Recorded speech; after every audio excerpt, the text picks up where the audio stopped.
Hi everyone. Today let's learn how to download and install FX Console plugin.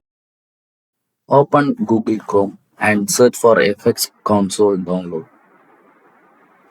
Now open the first link which appears on the Google. Click download for Windows. Now select the downloaded file and install it.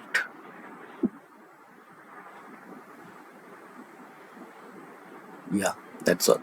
Now open After Effects and create your record composition. Now let's check. Type something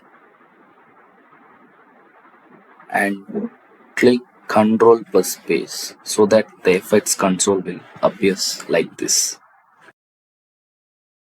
Subscribe for more content like this, guys.